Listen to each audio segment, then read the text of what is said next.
Hello viewers, we welcome you today to this presentation on the topic Globalization and Higher Education in India, Some Implications. You may recall that in the context of development communication, we had earlier explained that in the initial years, the core sectors of development such as agriculture, health and poverty were emphasized. Over a period of time, the scope of development communication has expanded to cover areas such as human rights, gender empowerment, environment, education and others.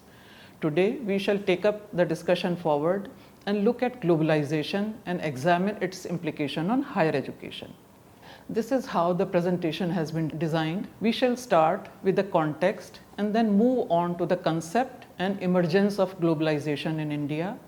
Then we shall look at some implications of globalization on higher education, and we will look at the new education policy 2020 before wrapping up the discussion. Education, as we all are aware, is at the heart of development and social change. It is one of the foundations for achieving full human potential, developing an equitable society, and promoting national development. Knowledge and skills equip an individual to exercise greater control on one's life and serve as useful resource to society. Education also constitutes as one of the Sustainable Development Goals as DG 4 of the United Nations adopted by India in 2015. It seeks to ensure inclusive and equitable quality education and promote lifelong learning opportunities for all by 2030. For an emerging economy like India, the role of education becomes crucial to meet the challenges as well as the opportunities in the wake of globalization. Now, if we look at the concept of globalization, literally speaking, globalization is the transformation of local or regional phenomena into global ones. It is a process by which people of the world are unified into a global society and function together. However, more often, the term globalization is used to refer to economic globalization, as it relates to integration of national economy with the international economy through trade, foreign direct investment, capital flows and technology. However, the process of globalization is far more complex. It is a combination of various political, economic, technological and socio-cultural forces which have tremendous impact on the cultures across the world. When we look at the evolution of globalization, 19th century is sometimes called the first era of globalization. In this period, there was a rapid growth in international trade and investment between the European imperial powers, their colonies, and later the United States. It was in this period that areas of sub-Saharan Africa and the Pacific Islands were incorporated in the world system. However, the breakout of the First World War in 1914 led to an end of this phase of globalization.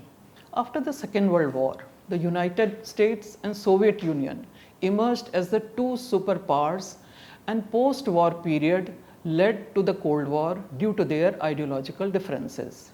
Around this time, globalization was largely the result of planning by economists, business interests and politicians who recognized the cost of protectionism and declining international economic integration. Their efforts led to the founding of several international institutions such as the World Bank and the International Monetary Fund, among others. These were intended to oversee various processes of globalization, promoting growth and managing its consequences. In 1991, the dissolution of the Soviet Union of Russia led to an end of the Cold War and the emergence of America as the sole superpower. When we look at the emergence of globalization in India, we find that 1989 to 91 was a period of great economic instability at the national level. India faced a severe crisis in foreign exchange reserves, which were depleted to abysmally low levels. The balance of payment crisis, BOP as it is called, took place, resulting in huge external debt liabilities. The country was left with reserves of only about $1 million, and there was a strong need to restore India's international credibility by paying these external debt liabilities. And the government took the step to reform the Indian economy to correct the increasing deficit and foreign debt. The World Bank and IMF agreed to bail out the country from the crisis, but on their terms that India accepted their conditions of liberalization or reforms. In response to this demand, the then Prime Minister, late P.V. Narasimha Rao, introduced the new economic policy. In 1991, India embarked upon the path of liberalization, globalization, and privatization. The country opened its gate for foreign players and undertook major macroeconomic reforms and structural reforms. The macroeconomic reforms related to controlling the intolerably high inflation, introducing tax reforms, generating resources through divestment, removing distortions created by controls, improving competitive edge for Indian goods and services in global markets, and accelerating the rate of economic growth in a sustained manner. The structural reforms were sector specific, and these were also expanded over a period of time. These were pertaining to the industrial policy, trade policy, policy for attracting foreign direct investment, infrastructure development policies, financial sector reforms, and privatization policies. And many of these reforms had direct linkage with the globalization of education in India, as we will see later on. Within 5 years of introduction of the new economic policy, the Indian economy revived and exhibited a steep growth. However, some scholars also argue that the reforms were fast paced from 91 to 93, and later on when the crisis receded, the reforms also slowed down. In the next general elections, Congress party was defeated and the successive governments were coalition governments who had to keep other parties' ideologies in mind before undertaking further reforms. So this is how it happened. And the thrust of all these reforms was to open India's market to international competition and move towards free market economy. As a member state, India also had to sign certain treaties and agreements to give shape to the plans of globalization. All these reforms have had great impact on different aspects of our lives, including economic, social, political, as well as our education system. When we look at the higher education system in India, we know that it plays an extremely important role in promoting the well-being of society. It contributes towards sustainable livelihood and economic development of the country. As India moves towards becoming a knowledge economy, more and more youth are aspiring for higher education. And Indian higher education system, as you may be aware, is the world's third largest system after the US and China. And since independence, sincere efforts have been made by successive governments and various other bodies to bring larger section of the population in the fold of education. If we look at this table, you will see that how the education system of India has grown over a period of time after the independence. In 1950-51, there was just one IIT in India at Kharagpur, and now we have 23 IITs in 2020. There was no Indian Institute of Management around that time, and now we have 20 IIMs. There was no AIIMS because the first AIIM, if I recall, was established in 1956. Now we have 16 and 8 more are under development. Instead of 28 central universities, now we have 53 central universities. In place of 22, we have 412 state universities. There was not a single private university in 50. Now we have 361, if I recall correctly. First private university was established in 1995 only. There was not a single deemed university, which we have 124. Instead of 578 colleges, we have 12,488 colleges, and the enrollments have also, enrollment of students have also increased drastically, as you can see in the table. So this goes on to show that the higher education system in India has expanded greatly over a period of time. We have already said that globalization has ushered in new economic order in which there is a shift towards knowledge society. In this knowledge society, knowledge is considered a universal asset and the driving force of economy instead of men, material and capital. This has resulted in free flow of ideas, information and new technologies and skilled manpower. It has also made it easier for people across the world to connect with each other. Learners and teachers can avail best facilities from any part of the world. Learners can go out, seek admission in well-known institutions. Similarly, faculty from other colleges, well-known colleges, can be invited to India. So this exposure gained from foreign cultures can invigorate the local culture. At the same time, the competition with foreign education providers can lead to a healthy growth of the education sector in India. So there are some issues involved with globalization, and the first of all is privatization, commercialization. Some say that it also leads to commodification of education, it leads to competitiveness, cultural imperialism, and impact on curricula. Let us look at some of these points in some detail. Government has an obligation to provide education to one and all, but it is not possible for the government alone to provide education to the huge emerging population of learners in India. Privatization is an integral part of globalization, as we have seen, and private sector has always been involved in the education sector, especially at the school level. As there is an increase in demand for higher education in different sectors of society, the role of private sector gets indispensable to bridge the gap between the demand and supply. And their involvement not only supplements and complements the government efforts, it also counters the outflow of educational services in the form of brain drain. And many private institutions, they have good infrastructure, better facilities, they have innovative curriculum and strong linkages with industry also. So these are some of the positives of privatization of education. It is argued that it also leads to commercialization of education, as a growing number of private players with varied background and motivations have entered the field of higher education. It has turned higher education sector into a huge market. Some of these institutions charge hefty fee, wherein students do not get the full worth of their money. Some of them have been operating in very small setup without adequate trained faculty. They give inflated figures of their facilities offered and the enrollment, etc. Some of them are also elite centric, and there is a very underrepresentation of the weaker section and marginalized section of society. Girl students, women, all these factors have led to commercialization of higher education also. And in this scenario, students emerge as consumers and educational institutions as mere education providers, which does not lead to healthy growth of education in the country.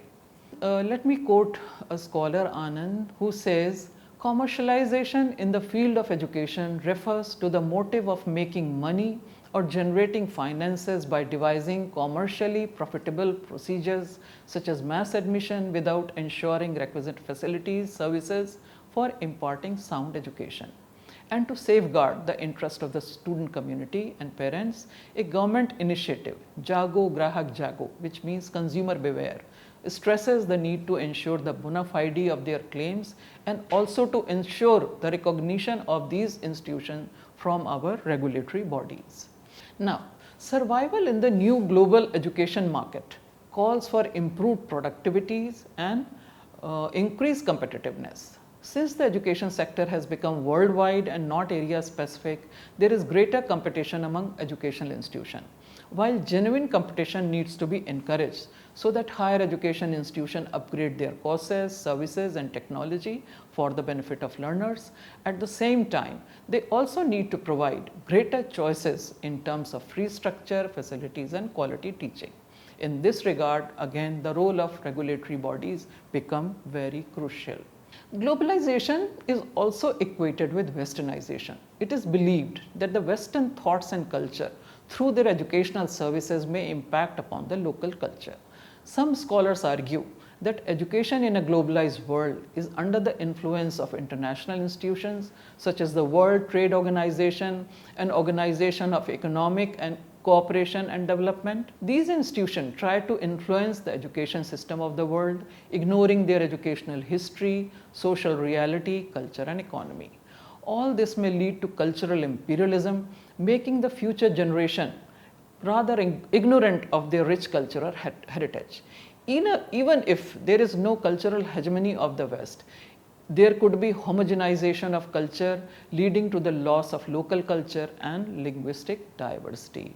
Therefore, while designing the course curriculum, it becomes impinging upon the educators to keep the local needs in mind at the same time the global demands. Now, this brings us to the impact on curricula. As there is also an apprehension that globalization of education will impact upon the curricula in higher education. And following the American and British models, there will be greater thrust on vocational courses and skill development at the expense of liberal arts and social sciences. While there is no denying the fact that practical knowledge and skills do add great importance for employability, but too much emphasis on the utilitarian aspect of learning can dilute the mission of higher education. Recently introduced National Institute Ranking Framework and grade system for universities are steps in the right direction because they encourage educational institutions to compete for higher rankings by offering need-based courses and quality education. The higher ranking of some educational institution engaged in teaching liberal arts and social sciences lately reveal that these disciplines continue to be extremely relevant in the present context as they teach students how to make sense of society and their own environment as well as their own being. Technology is also a great important factor in globalization because the process of globalization has been catalyzed by the rapid advancement of technology which have overcome the barriers of time and space. ICT is a key enabler and a vital component of the knowledge-based economy and information revolution. The development of global telecommunication infrastructure, internet, satellites, fiber optic cables and mobile technologies have led to tremendous increase in information flow among various locations. Technology is a great leveler as well as a disruptor in the globalized world. Leveler as it has made the world a global village in the words of Marshall McLuhan, and disruptor as it has increased the digital divide among people. Technological changes also require the application of standard protocols being applied globally, such as intellectual property right, copyright laws, patents, and world trade agreements, which India as a signatory of these agreements also needs to adhere to. So that places a certain challenge on the part of the country. Now, I move to the third part of my presentation on the new education policy recently announced by the government, because this policy proposed by the government has kept some of these challenges in view to transform the higher education ecosystem. This policy is the third major revamp of the framework of education in India since independence. The last policy was put in place in 1986 and it will replace the current policy that has been placed for more than 30 years. Let me quote from the policy. This policy envisions a complete overhaul and re-energizing of the higher education system to overcome these challenges and thereby deliver high quality higher education with equity and inclusion. The policy envisages that by 2035, the gross enrollment ratio or GER as it is called of higher education system in India will increase to 50%. It will be made possible by larger student strength supported by the private sector, open and distance learning system and the use of technology and online modes. The NEP has proposed sweeping changes including extension of the right to education RTE to the children up to the age of 18. As of now, it is only up to the age of 14. Dismantling of University Grants Commission and the AICTE. Introduction of a 4-year multidisciplinary undergraduate programs with multiple exit options and opening of Indian higher education to foreign universities. These are some of the major reforms that the NEP has proposed. Now, let us look at the single regulatory body. It is argued that our present system is over-regulated and it has complex norms, and the policy proposes a simplified structure in the form of a single overarching regulatory body which will replace the UGC and the AICTE. This regulator will be called the Higher Education Commission of India, HECI, and it will have 4 independent verticals to carry out the functions of regulation, funding, accreditation, and setting standards for learning outcome. And each of these verticals will be especially focusing on these very important areas for the improvement of higher education system in the country. Present categorization of streams and discipline as humanities, commerce, and sciences and so on is considered rather narrow and rigid by some scholars. And NEP envisages breaking these boundaries and transforming institutions into large multidisciplinary universities and colleges to create well-rounded and innovative individuals.